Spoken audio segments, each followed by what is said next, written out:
A vida do santo profeta Pedro II. Bento da Conceição nasceu no dia 19 de fevereiro de 1935 em Rio do Meio, município de Camboriú, Santa Catarina. De origem humilde, filho de Gregório e Ana Petronília da Conceição, ficou órfão de pai com apenas 2 anos. Teve uma vida de pobreza e dificuldades com seus 8 irmãos, sendo ele o caçula da família. Sua mãe era parteira, mas não cobrava ninguém pelo serviço prestado. Sempre muito caridosa e honesta, deixou o exemplo aos filhos de humildade e desapego dos bens materiais, ficando assim a família numerosa numa total pobreza. Bento saiu de casa aos 16 anos para seguir carreira de músico. Com muito empenho e trabalho, queria vencer na vida. Chegando aos 25 anos, casou-se com Ladi Íris de Almeida, com quem teve 10 filhos, sendo esses educados, acima de tudo, no respeito pelas coisas sagradas da religião católica. O segundo dos 10 filhos morreu logo no começo de vida, ficando então 9. Cada filho que nascia, por sua tão grande fé e gratidão a Deus, Bento levava à Aparecida do Norte, São Paulo, para agradecer a Nossa Senhora Aparecida, ou a São Leopoldo, Rio Grande do Sul, porque tinha muita fé no padre João Batista Reus. Era extremamente feliz quando nascia um filho, pois sempre amou muito as crianças. Também tinha muito amor aos seus irmãos e os visitava assiduamente. Em 1965, deixou Itajaí, Santa Catarina, e foi com sua família morar em Joinville, Santa Catarina. Lá trabalhava como músico de conjunto e radialista.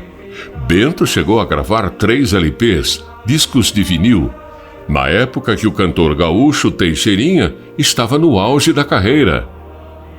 Em 1972, quando Bento ia tocar num baile, ouviu uma voz lhe chamando com autoridade, dizendo: "Bento, Bento, vem cá." Tirando-o do meio daquele povo, Jesus lhe mostrou do lado esquerdo um buraco negro, o inferno, onde vão todos os que vivem na vida mundana e adúltera. Sabendo quem era, Bento confessou humildemente que era um pecador. Foi então lavado por 3 vezes com uma água vinda do céu. Olhando para cima, viu o céu aberto, viu que poucas almas estão entrando no céu, enquanto que no inferno caem milhares de almas como neve. Uma voz misteriosa vindo do céu disse: "Quero que vais pregar o Evangelho." Bento aceitou o chamado e disse sim. Bento ficou tão maravilhado com a visão do céu que pediu para Deus que levasse ele desse mundo. Bento perguntou: "Qual a igreja que mais agrada ao Senhor?" E aquela voz, que com certeza era de Deus, disse: "A minha igreja é a de Pedro, Igreja Católica. Nunca vire as costas para ela." Bento disse: "Por que o Senhor não passa isso para os padres e bispos?" E Deus lhe disse: "Não foste tu que me escolheste, fui eu que te escolhi." São João 15:16. "Mas tu vais ser caluniado, desprezado e humilhado por muitos." Deus disse: "Vai avisar os padres e bispos que não aceitem a mudança dentro da minha igreja, que a Santa Hóstia só pode ser dada por mãos consagradas, padres, na boca e de joelhos. O sacrário deve permanecer no centro da igreja, porque eu sou o centro de tudo. E voltem a rezar o Pai Nosso como eu ensinei. Perdoai as nossas dívidas, porque foi a única oração que eu ensinei." Hoje nós vemos que mudaram o Pai Nosso. No lugar do perdoai as nossas dívidas, trocaram por perdoai as nossas ofensas. Daí em diante começou o seu martírio psicológico. Achavam que estava louco por dizer que Jesus falava com ele.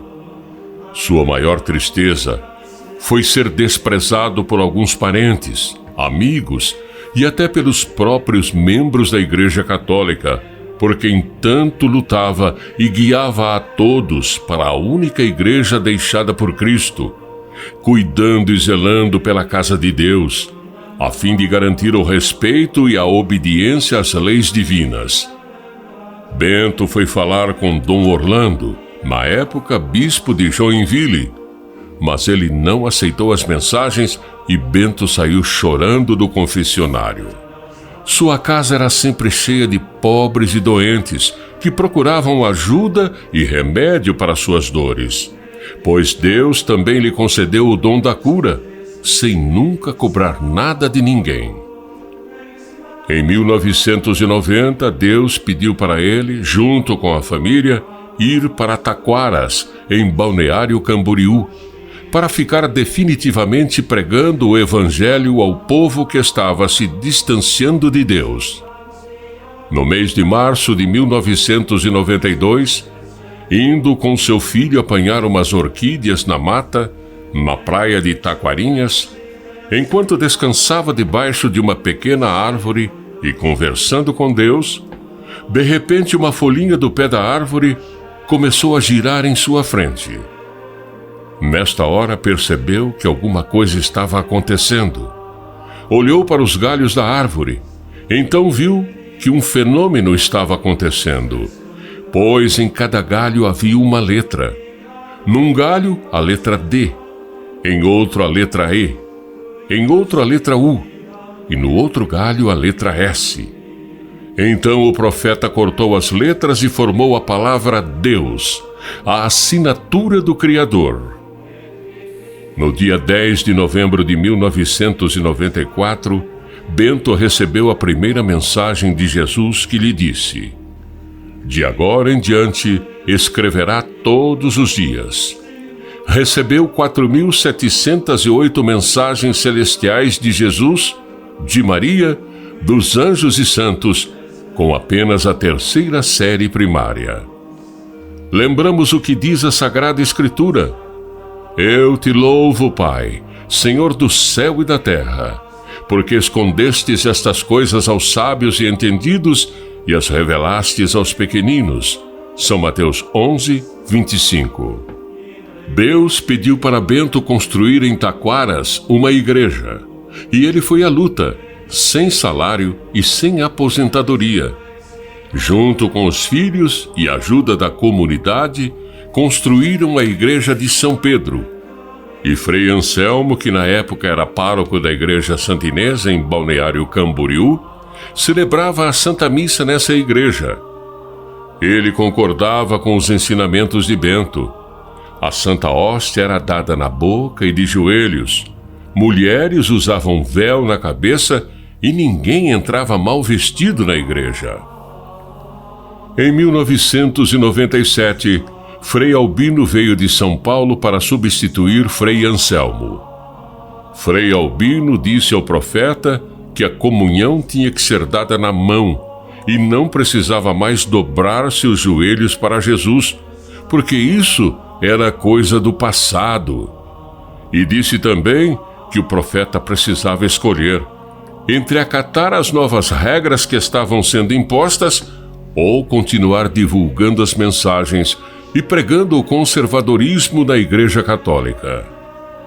Mais uma vez o profeta, sua família e os seguidores da Palavra Viva de Deus foram rejeitados e perseguidos, cumprindo o que diz São Pedro: antes obedecer a Deus que aos homens. Atos dos Apóstolos 5, 29.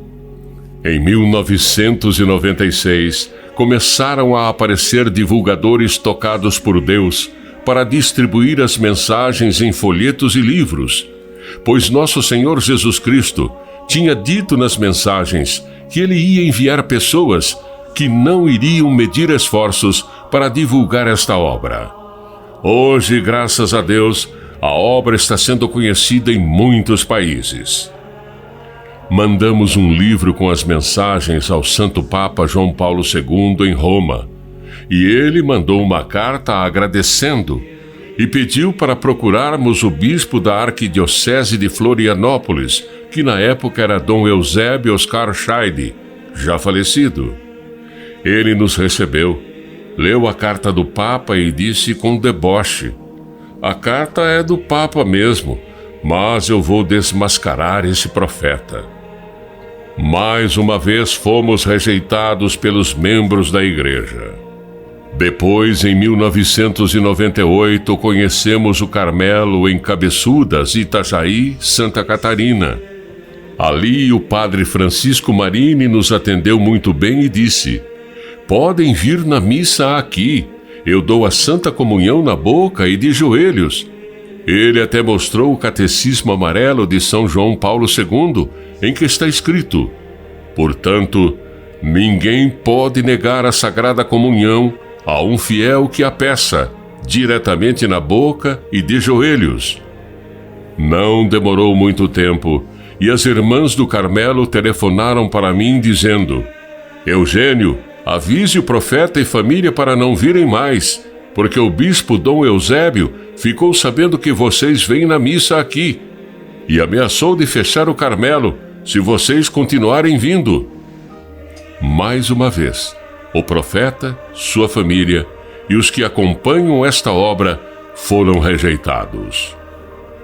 Por muito tempo, o profeta teve que rezar em casa, só com a família, pois nesse período muitos o abandonaram. Em 2001, recebeu a face de Jesus em sua capela, pintada pelos anjos. Foi comprovado ser esta uma pintura não feita por mão humana. Foi atestada pelo Dr. José Humberto Cardoso Rezende, médico cirurgião, anatomista, presidente da Associação Santo Sudário de Jesus. Em 2004, Monsenhor José Fernandes de Oliveira, de Portugal, ao ler o livro A Palavra Viva de Deus, ficou encantado e veio de Portugal conhecer o profeta e a família. Ele ajudou a comprar o terreno para construir a Igreja da Obediência a Deus Pai, em Taquaras, e em 24 de dezembro do mesmo ano, ela foi inaugurada. Logo vieram os padres Rômulo Cândido de Souza, de Aparecida do Norte, São Paulo, e Tobias Negre, de Piracicaba, São Paulo, onde permaneceram celebrando a Santa Missa e atendendo confissões. A pedido de Jesus, foram realizadas 13 conferências, sempre com a presença do padre Rômulo Cândido de Souza e vários sacerdotes. Padre Rômulo e padre Tobias permaneceram na Igreja da Obediência fiéis ao profeta e às mensagens até a morte. Em 2005, estando em missão no Canadá, o profeta recebeu o título de Pedro II por mensagem de João Paulo II. Foi nesta ocasião que padre Rômulo Cândido de Souza teve dúvidas e pediu para o profeta perguntar a Jesus o significado. Foi então que Jesus respondeu apenas conclave. E padre Rômulo entendeu que o primeiro Papa, Pedro I, foi eleito sem conclave. Assim seria o Pedro II, sem conclave, sem estudo, um homem simples, do povo, mas que seria obediente e fiel a Deus até a morte. Nas mensagens, Jesus e a Virgem Maria vinham sempre pedindo para o profeta alertar os fiéis a respeito do grande desprezo que os padres e bispos estão dando a Jesus, por não chamarem atenção no comportamento das vestes, deixarem as pessoas entrarem na igreja, que é a casa de Deus, com roupas indecentes, e darem a Santa Hóstia na mão, e não pedirem para os fiéis dobrarem os joelhos, pois as partículas caem no chão, e Jesus é pisoteado pelos comungantes. Não bastando tanto abuso e sacrilégio, agora estão retirando o sacrário do centro das igrejas e colocando Jesus na lateral. Isso é um desprezo muito grave para com nosso Senhor e Rei Jesus. Jesus disse ao profeta Pedro II: o inimigo entrou para destruir a Igreja no Concílio Vaticano II. Mas, pela misericórdia, permaneçam obedecendo só até o Papa João Paulo II, porque este é o último Papa escolhido pelo Espírito Santo. Um grande sinal de Deus para nós, um profeta que recebeu a assinatura do Criador, não deve ser criticado e rejeitado, mas sim respeitado e seguido.